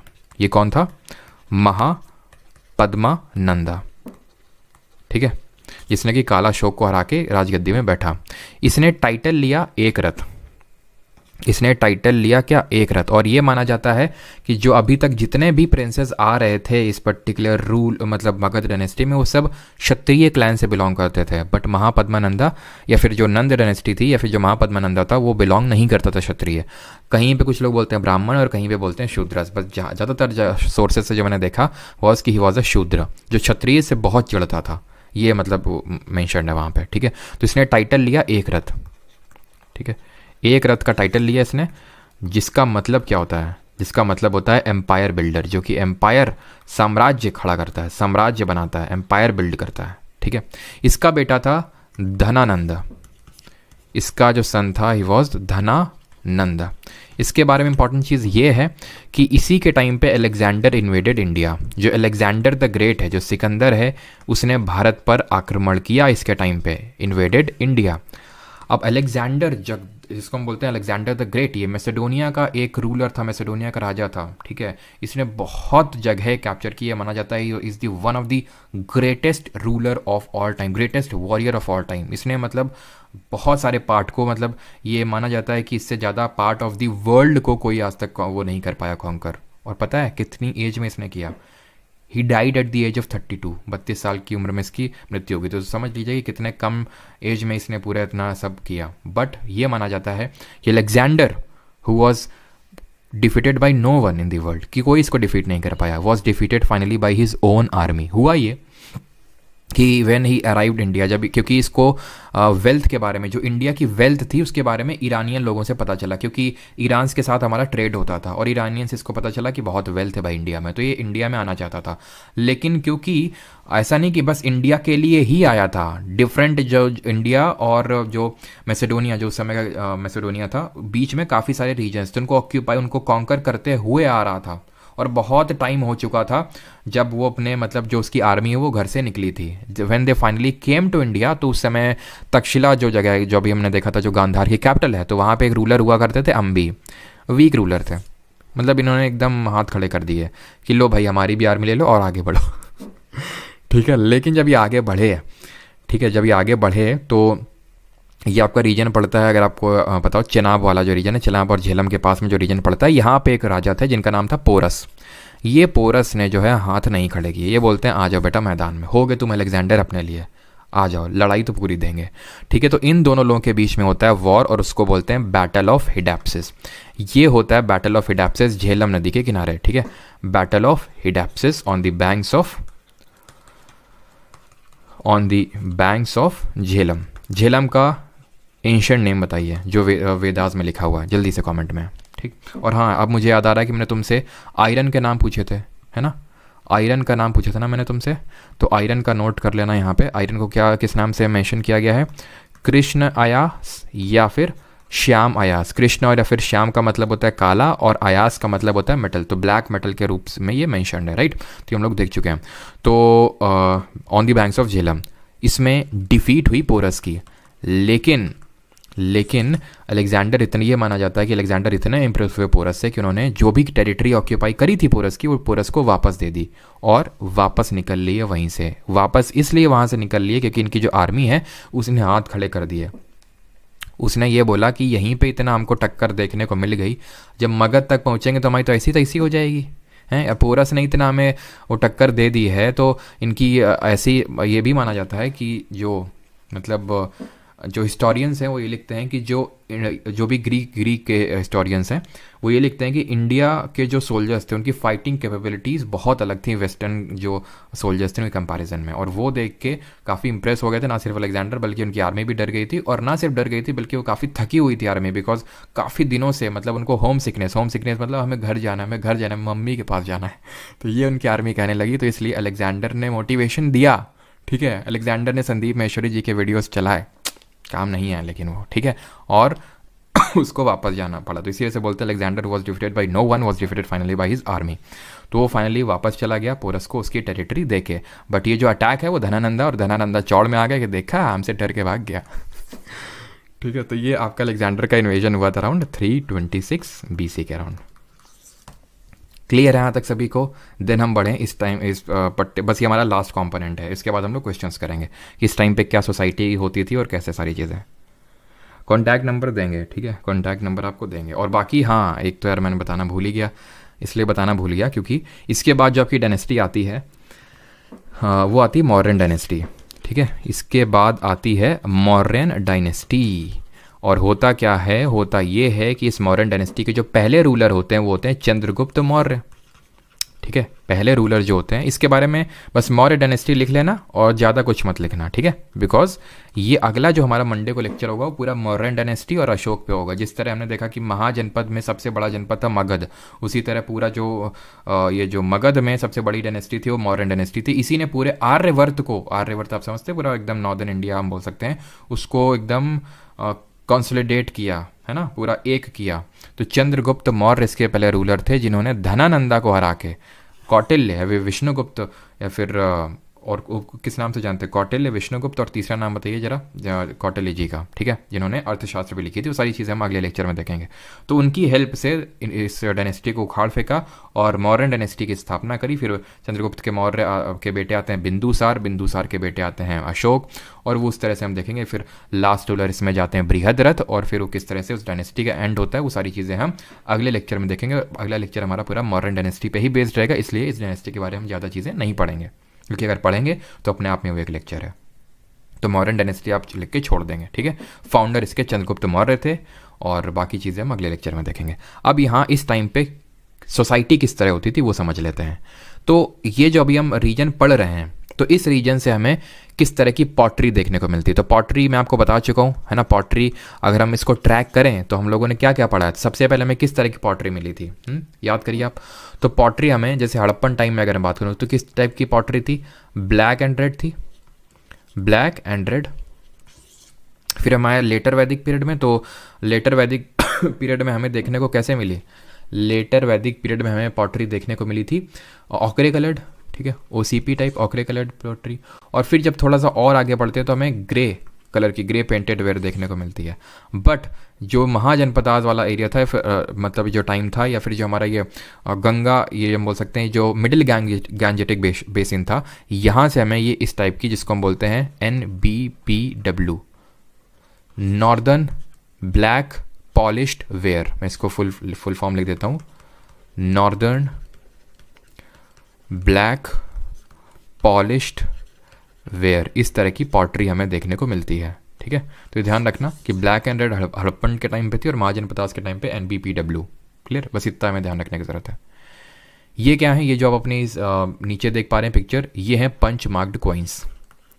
कल भी मैंने इनके बारे में डिस्कशन किया था कि किस तरह से जब पंच मार्क्ड सिल्वर कॉइन्स आ गए तो उसकी वजह से ट्रेड बढ़ा, उसकी वजह से जो ट्रेडिंग क्लास था, जो हमारे वैश्य है, वो थोड़े से प्रोमिनेंस में आए, और इसी वजह से हमारे जैनिज्म बुद्धिज्म जो धर्म है वो प्रोमिनेंस में है। अब ये जो पंच मार्क्ड कॉइन्स हैं, इनको हम पंच मार्क्ड क्यों बोलते हैं? बिकॉज यहाँ पे अगर आप देखें तो कुछ ना कुछ पंच किया गया, जैसे ये एलिफेंट है, ठीक है, ये चांद है, किसी में फिश आपको देखने को मिलेगी, मतलब डिफरेंट तरह के एनिमल्स और जो हमारे नेचुरल चीज़ें हैं वो इनमें पंच की जाती थी। तो ये हैं पंच मार्क्ड सिल्वर कॉइन्स जिनका यूज़ किया जाता था। तो ये हमारी क्या है, एक तरह से ये हम बोल सकते हैं एक तरह की हमारी मनी है, फॉर्म ऑफ मनी, ठीक है, it is a form of money जो कि ट्रेड करने के लिए यूज़ की जाती थी। और इस मनी को वैदिक टेक्स्ट में लिखा गया है निष्क, ठीक है, निष्क या फिर सातमाना, ठीक है, इस नाम से इसको मेंशन किया गया है मनी को, कि भाई किस तरह से ट्रेड जो है, trade was facilitated by money, trade was facilitated by money. और ये मनी किस फॉर्म में होती थी? Punch marked silver coins. और इसको किस नाम से वैदिक टेक्स्ट में लिखा हुआ है? निष्क या फिर सतमाना। क्लियर? अभी जो लोग ट्रेड करते थे, कौन करते थे? या तो ये आर्टिशंस होते थे, आर्टिशंस मतलब जैसे कि कोई लेदर का काम कर रहा है, कोई टेक्सटाइल का काम कर रहा है, कोई पेंटिंग का काम कर रहा है, कोई मतलब लुहार है, तो आर्टिशंस। और जो हमारे मर्चेंट्स थे, ठीक है, आर्टिशन और मर्चेंट्स, ये जो है ऑर्गेनाइज हो गए, ठीक है, और इनका जो ऑर्गेनाइजेशन है वो जाना जाता था गिल्ड के नाम से, गिल्ड या फिर श्रेणी, गिल्ड्स और श्रेणीज के नाम से इनको इनका मेंशन है, ठीक है, जो भी हमें लिटरेचर देखने को मिलता है जहाँ से ये सारी चीज़ें हमें पता चलती हैं, ठीक है। जो क्राफ्ट होता था वॉज हेरिडिटरी, मतलब कि जैसे मान ले कि कोई लुहार है तो उसका बेटा भी लुहार, क्यों? क्योंकि वो अपने फादर से उस चीज़ को सीखेगा, तो इसलिए वो हेरिडिटरी था, ऐसे नहीं कि करना ही पड़ेगा, हेरिडिटरी, ठीक है। तो ये हेरिडिटरी था। मान लीजिए जैसे पेंटर है तो उसका बेटा पेंटर, क्यों? क्योंकि वो पेंटिंग आसानी से अपने फादर से वो सीख लेगा, ठीक। यहाँ पे हमें एग्रीकल्चर सरप्लस देखने को मिलता है। रीज़न क्या है? आयरन प्लॉशर्स। इस आयरन प्लॉशर के जैसे क्या था? एग्रीकल्चर सरप्लस था। और क्योंकि अब एग्रीकल्चर सरप्लस हो गया तो धीरे धीरे हमें हड़प्पा के बाद सेकेंड अर्बनाइजेशन देखने को मिलता है। और ये रीज़न मुझे बताने की ज़रूरत नहीं होनी चाहिए कि क्यों एग्रीकल्चर के बढ़ने से अर्बनाइजेशन बढ़ता है, क्योंकि बाकी जो लोग हैं वो अपनी बाकी एक्टिविटीज़ को परफॉर्म कर सकते हैं, क्योंकि एग्रीकल्चर सरप्लस में है, ज़्यादा मात्रा में है, ठीक। अब डिफरेंट यहाँ पे पोस्ट हुआ करती थी, जैसे उनको किस नाम से मेंशन किया गया, उनको किस नाम से जाना जाता था वो देख लेते हैं। जैसे कि चलो यहाँ पे लिख देते हैं, ठीक है। जैसे कि जो विलेज हेडमैन होता था, यानी कि जो गांव का मुखिया होता था, उसको किस नाम से जाना जाता था? इसको भोजक के नाम से जाना जाता था, ठीक है, भोजक। जो गांव का मुखिया होता था, विलेज हेडमैन, और इसके डायरेक्टली कांटेक्ट होते थे किंग के साथ, बिकॉज मान लो कि ये महाजनपद है, इसमें छोटे छोटे गांव होंगे काफ़ी सारे, और वो गांव का एक भोजक होता था, और ये डायरेक्टली किंग के डायरेक्टली कांटेक्ट में होता था, ठीक है, किंग इनको अपॉइंट करते थे, ठीक। यहाँ पे जो पेजेंट्स हुआ करते थे, पेजेंट्स मतलब जो एक तरह से मजदूरी कर रहे हैं, किसानी कर रहे हैं, उनको टैक्स देना पड़ता था। पेजेंट्स हैड टू पे टैक्स। कितना टैक्स? ये इंपॉर्टेंट है। 1/6 ऑफ देयर प्रोड्यूस, जितना प्रोड्यूस किया है उसका 1/6। तो और मतलब कहीं कहीं पे महाजनपदास में इतना ज़्यादा टैक्स लिया जाता था कि बेचारे छोड़ के चले जाते थे। जैसे आज भी हमारे देश में काफ़ी लोग इसी वजह से देश छोड़ देते हैं, क्योंकि हमारे यहाँ टैक्स बहुत है। दुबई जैसे देशों में बहुत कम टैक्स है, तो लोग वहाँ पर शिफ्ट हो जाते हैं, ठीक है। अब जैसे यहाँ पे पहले 18% GST लगता है, ठीक है, उसके बाद इनकम टैक्स, तो मतलब आदमी की काफ़ी ज़्यादा इनकम है। 18% तो मैं जैसे एजुकेशन के लिए बता रहा हूँ, जैसे जो लोग एजुकेशन फील्ड में, कई जगह तो 22% है, तो ये मतलब GST काफ़ी ज़्यादा, और ये सारी चीज़ों को ऐसे कुछ लोग छोड़ के चले जाते हैं। वैसे टैक्स भी इंपॉर्टेंट है, कंट्री को अगर ग्रो करना है तो टैक्स भी इंपॉर्टेंट है, लेकिन वो चीज़ें खैर आप छोड़िए, वो हम लोग इकोनॉमिक्स से पढ़ेंगे, टैक्स वैक्स सारी चीज़ें। तो इतना टैक्स देना पड़ता था। किसको देते थे? जो रॉयल एजेंट होते थे, कोई मिडिल मैन नहीं होता था यहाँ पे बीच में, रॉयल एजेंट्स होते थे डायरेक्टली उन्हें, ठीक है। और यहाँ पे जो रिच पेजेंट्स हुआ करते थे, जो अमीर मतलब ये किसान वर्ग हम बोल सकते हैं, उनको किस नाम से जाना जाता था? तो उनको गहपतीस, ठीक है, गहपतीस के नाम से जाना जाता था, ठीक है, ये ध्यान रखिएगा। और 1/6 ऑफ देयर प्रोड्यूस हो गया, पेजेंट्स हो गया आपके। विलेज हेडमैन, वो मैंने बता दिया ओके आपको, ठीक है। विलेज हेडमैन को आपको इस नाम से जाना जाता था, भोजक के नाम से, और कहीं भोजक के नाम से, और कहीं कहीं पे इसको ध्यान रखना ग्रामीणी के नाम से भी जाना जाता था, ठीक है। ग्रामिणी के नाम से भी, या फिर ग्राम भोजक भी इसको बोलते थे, ठीक है। और एक चीज़ ध्यान रखना कि जो टैक्स है ना, ये टैक्स मेनली जो वैश्य हैं, ठीक है, क्योंकि जो पेजेंट्स कौन होते होंगे, पेजेंट्स वैश्य क्लास ही होता था भाई। ब्राह्मण्स तो प्रीस्ट होते थे, क्षत्रिय वॉरियर क्लैन होती थी, और जो वैश्य थे वही मेनली पेजेंट थे, और वही टैक्स मेनली भरते थे, ठीक है। और इनको पेजेंट्स को, जैसे उन्होंने बताया कि जो रिच पेजेंट थे उनको गृहपतिस के नाम से जाना जाता था, ठीक है। और इन्हीं को ही ज़्यादातर टैक्स देना पड़ता था, और यही कारण है कि, और उनको बिल्कुल टैक्स नहीं था, जो हमारे क्षत्रिय और ब्राह्मण हैं उनको बिल्कुल भी टैक्स देने की ज़रूरत नहीं थी, ठीक है। और एक ध्यान रखना, एक चीज़ मैंने आपको बताई थी बाली करके, जब वैदिक एज हम लोग पढ़ रहे थे तो मैंने बताया था बाली क्या होती थी। ये एक होती थी voluntary offering to king, voluntary offering to king. जैसे फॉर एग्जांपल मान लो कि कोई किंग से मिलने आ रहा है तो वो कुछ ना कुछ किंग के लिए लेके आएगा। जैसे कि तुम अगर मेरे से मिलने आ रहे हो जैसे, तो कुछ ना कुछ तुम लेके आओगे। जैसे वेस्ट बंगाल से आ रहे हो तो मिष्टी लेके आओगे मेरे लिए, ठीक है। हरियाणा से आ रहे हो तो वो क्या होती है, वो क्या होता है यार, वो अभी किसी ने भेजा भी था मुझे, ठीक है, स्टूडेंट है, उसने सीजीएल अभी काफ़ी अच्छा स्कोर आ रहा है, क्या बोलते हैं उसको, पिन्नी, हाँ पिन्नी भेजा था। तो ये चीज़ आपको लेके आनी पड़ेंगे, तो उसी तरह ये वॉलेंट्री है। लेकिन यहाँ पे महाजनपदास के टाइम पे ये जो वॉलेंट्री है ये अब कंपलसरी हो गई, यानी ये मैंडेटरी हो गई, देना ही पड़ेगा ये, ठीक है। टैक्स और भी तरह के होते थे, जैसे कस्टम टैक्स भी होते थे। जैसे कि अगर कोई भी माल, क्योंकि ट्रेड होता था, जब ट्रेड होता था तो एक सिटी का एक ही गेट होता था, ऐसे समझ सकते हो। और ये गेट में अगर आपको माल ले जाना है, यहाँ से बाहर ले जाना है, तो कस्टम पड़ता था, ठीक है, कस्टम टैक्स बोल सकते हैं, जिसको कि हम टोल टैक्स के नाम से भी जानते हैं, टोल टैक्स। और ये जो टोल टैक्स कलेक्ट करता था, ठीक है, इन ऑफिसर को क्या बोलते थे, ठीक है, तो इन ऑफिसर्स को बोलते थे शॉलकिका, ठीक है, शॉलकिका, या फिर इन्हीं को हम बोलते थे शुल्काध्यक्ष, ठीक है, जो शुल्क लेते थे, शुल्क अध्यक्ष, ठीक है। तो ये कुछ इंपॉर्टेंट टर्मिनोलॉजीज़ हैं। बाकी तो हम मौर्याज में भी देखेंगे, जो मौर्यन एम्पायर में इन पर्टिकुलर, बिकॉज वो काफ़ी फ्लरिश किया और उसमें डिफरेंट पोस्ट थी, तो वो हम देखेंगे। बट यहाँ के लिए अभी आपको इतना पता होना चाहिए कि टोल टैक्स जो कलेक्ट करता था उसको शॉलकिका या फिर शुल्काध्यक्ष बोलते थे। जो रिच पेजेंट्स होते थे उनको गृहपतिस बोलते थे। और एक टर्म हो सकता है आपको वो मैंने आपको बता दिया ना, ठीक है, जो रिच पेजेंट्स होते थे उनको गृहपति या फिर गृहपति के नाम से जानते थे, ठीक है, गृहपति या फिर गृहपति, ठीक है। कहीं कहीं पे गृहपति और कहीं पे गृहपति मेंशन्ड है। बाली एक वॉलेंट्री ऑफरिंग होती थी किंग के लिए, जो बाद में वैदिक एज में वॉलेंट्री थी, बट अभी वो कंपलसरी हो गई, ठीक है, कि लाना ही पड़ेगा आपको। पेशेंट्स को टैक्स देना पड़ता था 1/6 ऑफ देयर प्रोड्यूस। और विलेज हेडमैन को हम भोजक या फिर ग्रामीणी या फिर ग्राम भोजक के नाम से जानते थे। आयरन प्लॉशेयर्स थे, इस वजह से एग्रीकल्चर सरप्लस में चल रहा था। क्राफ्ट हेरिडेटरी होती थी। आर्टिशन और मर्चेंट्स ने खुद को गिल्ड या फिर श्रेणीज में ऑर्गेनाइज कर रखा था। बस आज के लिए हमें इतना ही पढ़ना है। अब हम आते हैं किस पे, क्वेश्चंस पे। चलिए तो क्वेश्चंस पे आते हैं, और पहला क्वेश्चन आपकी स्क्रीन पे ये रहा। In Asian time the area to the south of Ganga was known है। जल्दी से बताइए, जो एरिया था यानी कि प्राचीन काल में गंगा के दक्षिण का जो क्षेत्र है उसको किस नाम से जाना जाता था? सर आपका नंबर अभी दे देंगे, ठीक है, पहले क्वेश्चन कर लो।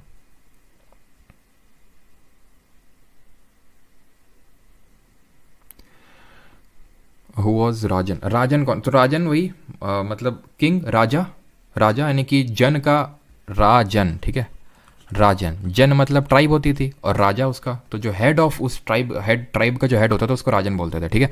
तो area to the south of Ganga was known as, देखिए सीजीएल 2022 में बोल रहा था ना, पूछा गया, तो 7 दिसंबर। तो आंसर क्या होगा? मगध, ऑप्शन नंबर ए यहाँ पे सही आंसर होगा, ठीक। In dash in Bihar was the capital of Magadha for several years, later the capital was shifted to Pataliputra. तो पहले तो ये बताइए कि इस क्वेश्चन का आंसर, कि पहले तो कैपिटल क्या हुआ करती थी, बाद में पाटलिपुत्र हो गई, इन्होंने दे रखा है, किसने शिफ्ट करी ये कमेंट में बताएंगे जल्दी से सभी लोग, जल्दी से। तो आंसर इसका क्या होगा? पहले राजगिरी थी, ठीक है, जो कि 5 हिल्स से सराउंडेड थी, बाद में पाटलिपुत्र जो कि गंगा और सोन के कॉन्फ्लुएंस में है। तो वीडियो कैसे शेयर करें जबकि वीडियो हाइट रहता है? अच्छा समझ गया, वीडियो शेयर नहीं करते हैं ये वाला, है ना। तो प्रेजेंट डे पटना में, तो पाटलिपुत्र किसने शिफ्ट करी थी? उडाइन ने। बिंबिसार का बेटा अजातशत्रु का बेटा उडाइन का सिर्फ एक ही काम था, किसने कैपिटल शिफ्ट करी थी। Third, rulers of mahajanapadas in ancient India collected taxes on crops at the rate of dash of was produced.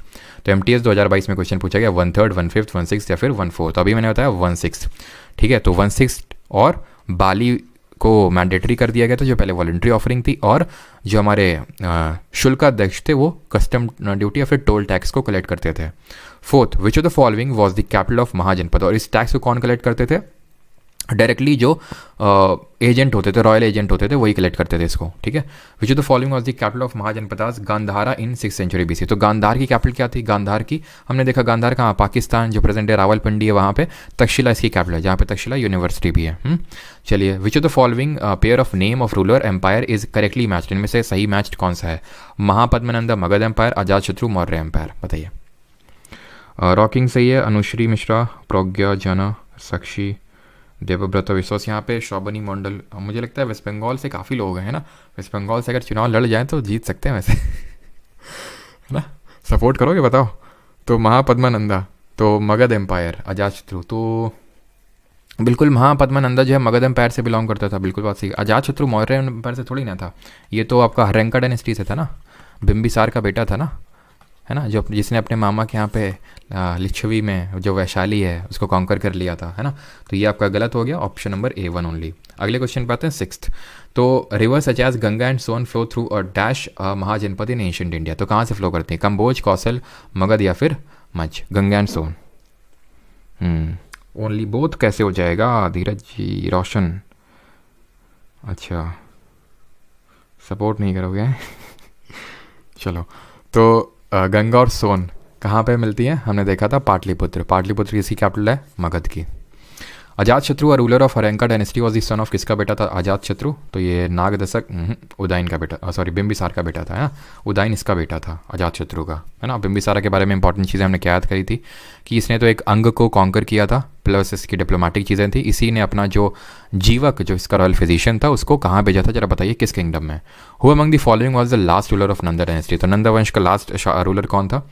नंद वंश का अंतिम शासक धनानंदा, पांडुका, गोविशान का या फिर कैवर्ता? तो नंद वंश का लास्ट रूलर था धनानंदा। इस डायनेस्टी को सेटअप किया था महापद्मानंदा ने, ठीक है, महापद्मानंदा ने, ठीक है, जिसने टाइटल क्या लिया था? एक रथ का टाइटल लिया था, कॉन्करर ऑफ एम्पायर्स। और धनानंदा के टाइम पे किसने इन्वेट किया था? अलेक्जेंडर 326 BC, और इस टाइम पे धनानंदा ही रूल कर रहे थे मगध में, और अलेक्जेंडर ने बैटल ऑफ हिडाप्सिस लड़ा था पोरस के साथ। The first ruler of Magadh from the Haryanka dynasty was, Haryanka dynasty से पहले रूलर कौन थे? क्रेजी एक्सवाइजी, शुभांकर, सबा चौस, अक्षय सिंगला, सबका सही है।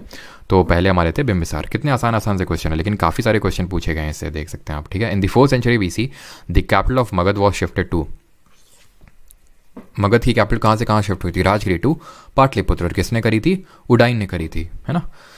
द फेमस फिजिशियन जीवक was appointed by the court of, किसने अपॉइंट किया था? कृष्ण देव राय। ये तो है, अभी हम लोग आगे पढ़ेंगे मिडिवल हिस्ट्री में, विजयनगर एम्पायर में। समुद्रगुप्त गुप्त वंश में पढ़ेंगे, ये भी गुप्त डायनेस्टी भी बहुत इंपॉर्टेंट है। अशोक भी अगले लेक्चर में पढ़ेंगे। बिंबिसारा सही आंसर होगा, इन्होंने ही भेजा था royal physician to Avanti, Ujjaini. Which of the following is not one of the monarchical states that existed in the 7th and 6th century BC in India? तो यानी आपसे ये पूछ रहा है इनमें से कौन सा मोनार्कियल नहीं है, यानी कि कौन सा रिपब्लिक है। और रिपब्लिक हमने किस तरह से याद किए थे? रिपब्लिक हमने किस तरह से याद किए थे? विजय माल्या था ना, वज्जी, मल्ला, है ना, वज्जी था, मल्ला था और कुरु था, ये सब हम लोगों ने पढ़े थे। और वज्जी की कैपिटल ही तो थी वैशाली, ऑप्शन नंबर B, ठीक, क्लियर। आगे बढ़ते हैं। Vikramshila university was founded by dash a Pal king, तो विक्रमशिला यूनिवर्सिटी किसने फाउंड करी थी? ये मैंने आपको कल बताया था। तो विक्रमशिला किसने? धर्मपाल ने, ऑप्शन नंबर D यहाँ पे सही आंसर होगा, बिहार में जो प्रेजेंट, ठीक है। और कुमार गुप्त वन ने किसी क्या करी थी? Nalanda dynasty. The capital of Vajji Mahajanapada was, अभी बताया, वज्जी की कैपिटल क्या थी? V से वज्जी एंड V से वैशाली। आगे बढ़ते हैं। दी तो चंपा किसकी कैपिटल थी? जल्दी से ये भी बताइए। चंपा, कौशल, पाटलिपुत्र। तो चंपा हमने देखा था अंगा की कैपिटल थी, पाटलिपुत्र राजगिरी एंड देन पाटलिपुत्र मगध की। कौशल, ये कौशल तो अगर हम देखें तो कौशल तो पूरा किंगडम ही था, है ना, जिसकी कैपिटल क्या थी? अयोध्या, है ना। कौशलपुर राजा, आपको याद आ रहा है? The Kaushal Mahajanapada is a part of modern day what? Uttar Pradesh, Maharashtra, Haryana या फिर मध्य प्रदेश? तो वही आपका कौशल कहाँ पे? जो गोंडा बहराइच वाला क्षेत्र है, यानी कि ईस्टर्न यूपी, और ऑप्शन नंबर A, ठीक है। Magadh Mahajanapada was surrounded by the rivers, Magadh Mahajanapada किन नदियों से घिरा हुआ था? गंगा सोन, गंगा यमुना, गंगा झेलम या फिर गंगा एंड घाघरा? सबका सही है, आकांक्षा, शिवांगी, मानसी, श्रावणी। चलो, तो सही आंसर क्या होगा यहाँ पे? सही आंसर होगा Ganga and Son, option number A. खत्म। ठीक है, आगे बढ़ते हैं। बस 2-3 क्वेश्चन मुश्किल और बचे हैं। विच of the following Buddhist text describes 16 महाजनपद? कौन सा बुद्धिस्ट टेक्स्ट है जो 16 महाजनपद को डिस्क्राइब करता है? तो हमने 2 टेक्स्ट देखे थे, एक तो था अंगुत्तर निकाय और दूसरा था दिग निकाय, लेकिन दिग निकाय में सिर्फ 12 महाजनपद थे, है ना। और कौन से टेक्स्ट में 40 जनपद के बारे में मेंशन था? जल्दी से बताइए। विच of the following Jain text describe 16 महाजनपद? तो जैन टेक्स्ट कौन सा है जो 16 महाजनपद के बारे में बताता? तो ये हमारा है भगवती सूत्र। मैं कल देख रहा था कुछ लोग कल्प सूत्र भी लिख रहे थे, लेकिन भगवती सूत्र आंसर होगा इसका। ठीक है, और क्या क्वेश्चन हाँ पूछा था मैंने अभी आपसे? हाँ, तो वो है हमारा अष्टाध्यायी की पढ़नी में लिखे हुए 40 janapada. And I think it is the last question. Which of the following area was known as Magadha in the ancient period? तो मगध क्या था? मगध आपका था साउथ ऑफ गंगा, है ना। अच्छा, एक और है, व्हाट डज द, खत्म हो गया। तो फिर ये आपका आपके लिए क्वेश्चन है। ठीक है, ये आपका होमवर्क क्वेश्चन है। चलिए, खत्म होता है आज का हमारा लेक्चर। ठीक है, आज तो लेक्चर छोटा था थोड़ा सा, है ना। आज का लेक्चर आई थिंक सिर्फ 1 घंटे चला, है ना।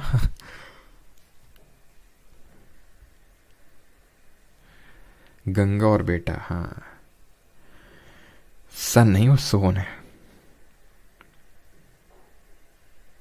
भगवती सूत्र सबका सही है। सर हिंदी के नोट्स अपलोड नहीं हुए हैं? हो गए हैं राजन जी, आप चेक करिए, हो गए हैं हिंदी के नोट्स अपलोड। अविष्टा चक्रवर्ती की भी सही है, रोशन सब चौसन राधा जो सबका सही है। ठीक है, तो हिंदी के नोट्स अपलोड हो चुके हैं। मुझे पता थोड़ा सा डिले हो जाता है, बस थोड़ा सा 3-4 दिन का और वेट करिए, टाइम पे आपको मिलने लगेंगे, है ना। बैच एनरोल कूपन कोड क्या है? कोई कूपन कोड नहीं, काफ़ी लोग भेजते रहते हैं कूपन कोड, तो कोई कूपन कोड नहीं है। और संडे को टेस्ट होगा आप लोगों का। ठीक है, संडे को मॉर्निंग में आपका टेस्ट होगा, एंड वैसे कभी भी दे सकते हैं उस टेस्ट को। ठीक है, जो लोग बैच में एनरोल्ड है, और जिन लोगों को बैच में एनरोल करना है मैं बता दूं। ठीक है, तो कुछ लोगों को तो ये लगता है जैसे मल्टीपल लॉगिन अलाउड है बिल्कुल ऐप में, but at the same time आप नहीं देख सकते। जैसे फॉर एग्जांपल अभी मैं आप पे देख रहा हूँ, ठीक है, तो मेरी आईडी का यूज़ करके कोई एट द सेम टाइम नहीं देख सकता है। हाँ, आप कितनी भी डिवाइसेस में लॉगिन कर लो, वो मैंने कर रखा है अपने साइट से, बट वो पॉसिबल ही नहीं है कि आप एट द सेम टाइम देख सको। ठीक है, तो वो थोड़ा सा आपको करना पड़ेगा, मैंने पहले ही बताया था। और SSC GK 2.0 करके बैच है, कोर्सेज सेक्शन में आपको मिल जाएगा। ठीक है, कोर्सेज सेक्शन में। और बाकी जो लोग डाउनलोड करते हैं एप्लीकेशन अच्छा लगता है तो रेटिंग वगैरह भी दे दिया करो थोड़ा। ठीक है, तो वहाँ पे आपको देखने को मिल जाएगा। बाकी टेलीग्राम ग्रुप भी ज्वाइन कर लेना। और सैटरडे को यानी कल सैटरडे को जो लोग बैच में हैं तो टेलीग्राम पे हम लोग का लाइव होगा। ठीक है, लाइव कल करने वाले हैं। टाइमिंग मैं आपको बता दूंगा, मोस्ट प्रोबेबली रात में होगा, है ना, अराउंड 9 PM के अराउंड। तो कल हम लोग लाइव रखने वाले हैं एक। ठीक है, जहाँ पे आपके जो डाउट्स हैं, जो मुझे जो चीज़ें बतानी है वो कल डिस्कस करेंगे वहाँ पे, है ना। और कुछ, हाँ, कोई नंबर पूछ रहा था सर, बैच फरवरी तक कितना ख़त्म हो जाएगा क्योंकि SSC GD भी है ना। अच्छा, विकल्प पाल फरवरी तक तो बहुत ज़्यादा तो नहीं हो पाएगा जनरली स्पीकिंग, है ना। कोशिश करूँगा कि मैं इसके बाद पॉलिटी अगर हो सके, क्योंकि SSC GD का एग्ज़ाम है और पॉलिटी एक इंपॉर्टेंट रोल प्ले करता है उसमें, तो नहीं होगा तो मैं पॉलिटी करवा दूँगा, है ना।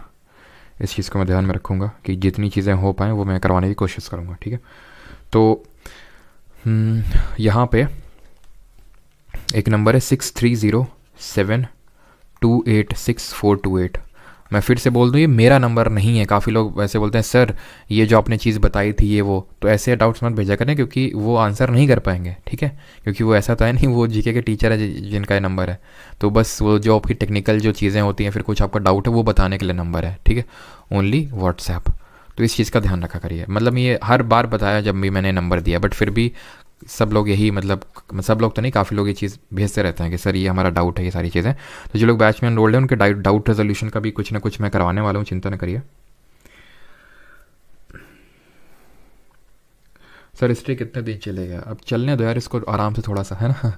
क्योंकि हिस्ट्री में वही है कि सारी चीज़ें लिंक्ड हैं आपस में, है ना। तो अभी एंशिएंट हिस्ट्री मुझे लगता है कि ज़्यादा से ज़्यादा 3 लेक्चर और लगेंगे, है ना। मौर्यन अशोका देखेंगे, गुप्तास पे एक लगेगा पूरा, और 1-2 लेक्चर, तो 3 से 4 लेक्चर और लगेंगे एंशिएंट हिस्ट्री। देन मेडाइवल में आएंगे, और मॉडर्न में तो एकदम हाईवे के तौर पे खींचेंगे हम लोग। ठीक है, क्योंकि बेटा मोए मत करना अब यहाँ पे ना। हाँ सर, इट इज़ धनानंदा और घनानंदा। घना नहीं है भाई, धनानंदा है, धनानंदा। जितना तो मैंने पढ़ा धनानंदा है। ठीक है, व्लादिमीर पिंटू जी, फिजिक्स बाकी मुझे पता है। अब ऐसा लग रहा है फिजिक्स ही पढ़ लेंगे, फिजिक्स पढ़ के अब आइंस्टाइन बन जाएंगे, ऐसा लग रहा है। या फिर कौन सा ऐसा एक पेपर अभी देने जा रहे हो 10-15 दिन बाद जिसमें पूरी फिजिक्स ही पूछी जाएगी? पीछे बड़े फिजिक्स फिजिक्स मतलब इतना सारा सब कुछ पड़ा हुआ है, उससे कोई लेना, फिजिक्स बची हुई है। अरे पता है फिजिक्स बची हुई, फिजिक्स भी होगी, चिंता क्यों कर रहे हो? अच्छा आदित्य नमन जी, आप अंगा से हैं, अच्छा। हाँ Travis beat the heat, physics भूल गए, हाँ फिजिक्स भूल गए, और तुम फिजिक्स के पीछे पड़े हुए फिर, है ना, फिजिक्स की पूंछ पकड़े हुए तुम।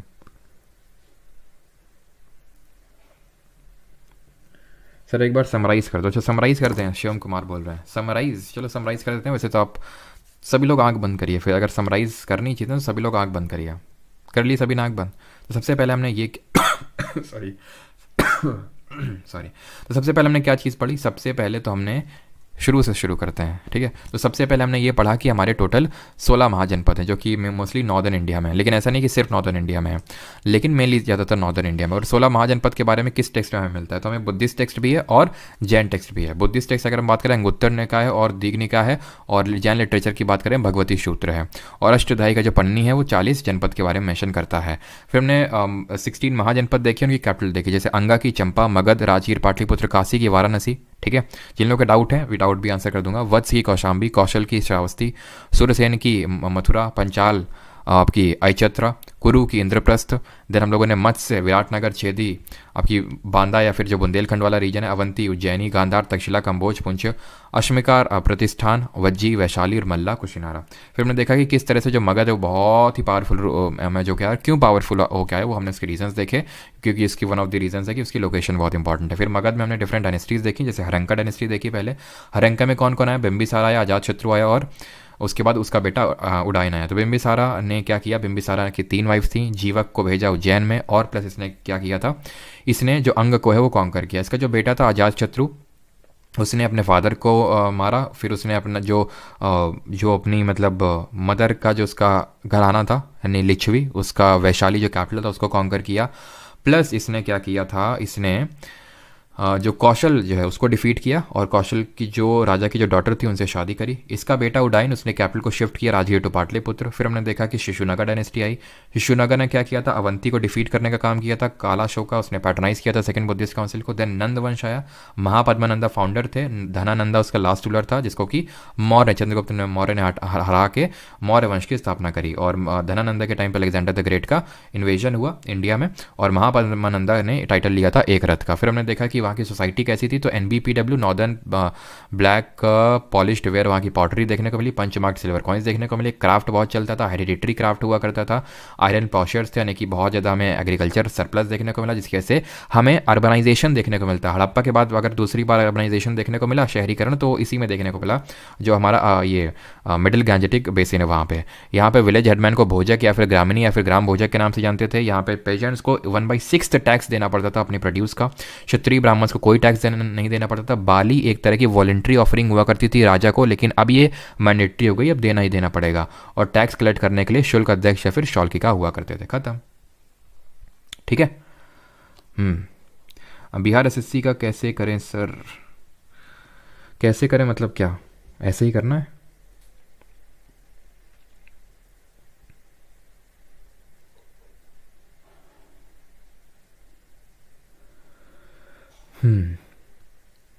सर जिन्होंने बैच नहीं ले रखा है बुक बता दो, परमार असली वाले। देखो आप अगर परमार असली वाले हो तो फिर नोट्स बनाने हैं आपको इस लेक्चर के, और उनको रिवाइज करना है, ठीक है। आप नोट्स तो बना ही सकते हो ना जल्दी जल्दी, रफ नोट्स बना लो लेक्चर को देखते हुए, और फिर उसको फेयर नोट्स बना लो, उससे रिवाइज करो, तो बुक आपको नहीं लेनी पड़ेगी, ठीक है।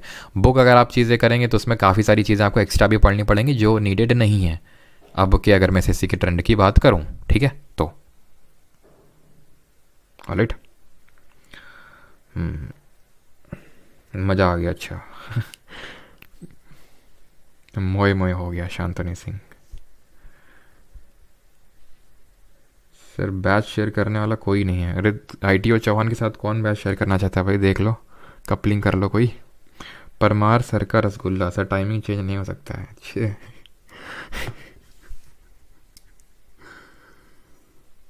तो रसगुल्ला जी, टाइमिंग जो है चेंज नहीं हो सकता है, क्योंकि कोई एक टाइम फेवरेबल सबके लिए नहीं हो सकता है। कल ही मैंने बोला था मॉर्निंग में रख दूंगा, तो मॉर्निंग से किसी को ना कोई दिक्कत होगी, ठीक है।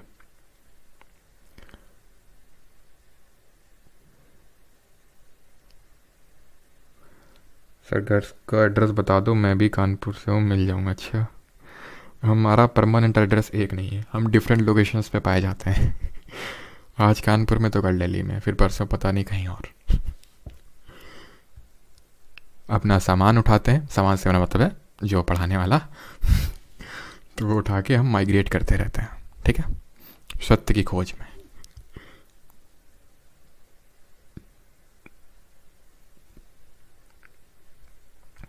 सर यूपीएससी के बैच ना, अच्छा sir UP P C S R O का देखो यार, मैं मतलब ये चीज़ें आपकी बहुत सफिशिएंट रहेंगी। मैं जब एग्ज़ाम होगा, आई थिंक एग्ज़ाम डेट आ चुकी है ना आर ओ की, आई थिंक 11 फरवरी को है, तो उससे पहले मैं आपको एक one shot polity, geography, history इस तरह से मैं करवा दूंगा, ठीक है, मोस्ट प्रोबेबली। तो वो आप कर सकते हैं वहाँ से। बाकी तो ये जो चीज़ें हम कर रहे हैं उसमें भी हेल्पफुल रहेंगी। आप यूपी पीसीएस के पेपर उठा के देख सकते हैं, जो यहाँ पे हम चीज़ें कर रहे हैं वो मोस्टली आपको क्वेश्चन हो जाएंगे। मतलब आप ये समझ लीजिए कि अगर आप कोई यूपी पीसीएस का अलग से कहीं से बैच लेते हैं और उससे जितने आप क्वेश्चन बना पाएंगे, ठीक है, मान लेते हैं 100 क्वेश्चन में से आप, जो मैं आपको यहाँ पे पढ़ा रहा हूँ उससे पढ़ के आप 80 क्वेश्चन बना पाते हैं, तो वो जो अगर आप जो सिर्फ यूपी पीसीएस के लिए पढ़ेंगे और एकदम उतनी शिद्दत के साथ पढ़ेंगे, ज़्यादा से ज़्यादा आप, मैं बोल रहा हूँ आप 82, मतलब एक दो क्वेश्चन का, 2-3 क्वेश्चन का ही डिफरेंस आ सकता है बस। क्योंकि यूपी स्पेसिफिक जीके तो यूपी पीसीएस ने ऑलमोस्ट हटा ही दी है, ख़त्म ही कर दी है, ठीक है, तो उतना ज़्यादा डिफरेंस आएगा नहीं, ठीक है। तो आप एकदम शिद्दत के साथ इसको करिए, फिर हर एग्ज़ाम में बैठिए आराम से।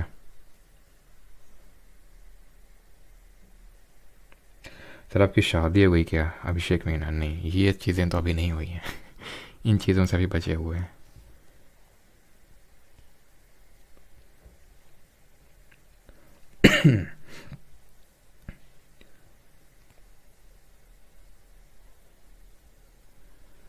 चलिए भाई, थैंक यू सभी को। बाकी मिलते हैं मंडे को, है ना, और संडे को मिलते हैं। संडे को 7 PM पे सभी लोग आ जाएंगे, बिकॉज हम लोग करंट अफेयर्स करेंगे नवंबर मंथ के। Thank you. सीजीएल 2024 तक कंप्लीट हो जाएगा। अरे यार 2024 कब है वो? हैं वो अक्टूबर में जाके है। ये जो बैच है वो ऑलमोस्ट अप्रैल तक आपका ख़त्म ही हो जाएगा वो, ठीक है। चलिए, थैंक यू।